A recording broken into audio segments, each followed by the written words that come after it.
We're joined again by our friends, familiar faces, familiar names. Judy Maggio and Leslie Rohde join us. You can find them on Facebook, ATX Good News Now, and also check out their website, atxgoodnews.com. They join us to talk about good things that are happening in Austin and something that's already happened, but it's fun to talk about. It's called the Night to Shine. Tell everybody what that's about. Well, Night to Shine is a yearly event at churches all over the country, but in Austin, it's at Grace Covenant Church. And it's a really special night. 150 or so people with disabilities, folks with Down syndrome, other things that face them, come and feel extra special. They're spoiled. It's a fancy dinner, dance. They get glammed up. And it's a way to show them that they're valued and they're loved. This is part of the Tim Tebow Foundation. They sponsor them all over the country. So don't you think that, don't you all feel great when you dress up and put on fancy clothing and go out?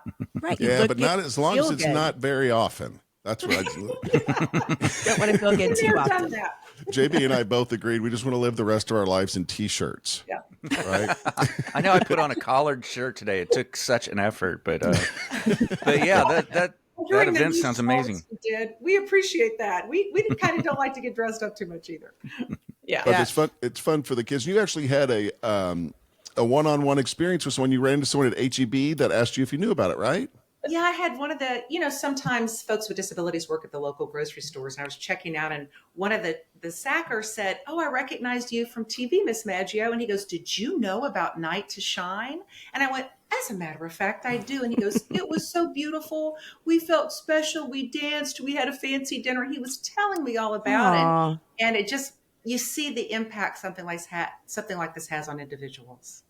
Yeah. It's great that you talked to somebody who actually did it and experienced, and he was able to tell you how it made him feel. Like mostly it's just the planning and the execution of it, but he's still talking about it. That's great. Yeah, and it happened several weeks ago. And the parents often write in and just say, "Oh, this was probably the most meaningful thing that my son or daughter did all year long." And they probably look forward to it for weeks on end, right? The planning and, getting a date. Do they date, or do they just all kind of go as friends? And well, they're assigned volunteers to kind of help them throughout the evening. But I do think some of them have relationships, or they bring a date, or maybe somebody from the same community comes together. And you said this was all put on by the Tim Tebow Foundation. For those of you that may not remember, Tim Tebow was a Heisman Trophy winning quarterback from the University of Florida, played for a little bit in the pros. And he's really a guy that's out there doing a lot of good things, using his name and notoriety to do a lot of good things. And this is just one of the many. Yeah. He has a huge foundation, a faith-based group that does. This is one of the largest things I think they do, but you'll see him pop up on podcasts and things all over the country these days, still sharing his good works. And also, of course, I think he still calls games and stuff too, right? Does he do highlights? He does some studio stuff and things like that. Judy, Leslie, always good talking to you. Find their website, atxgoodnews.com. Follow them on Facebook at ATX Good News Now. And you guys are on YouTube, is right? What? Right? Yep. ATX Good News is a channel. We have our own channel on YouTube. You bet. Thanks for spreading good news throughout Austin and Central Texas. We appreciate it. It means a lot to us, too. We love it. All right, stick around. More coming up.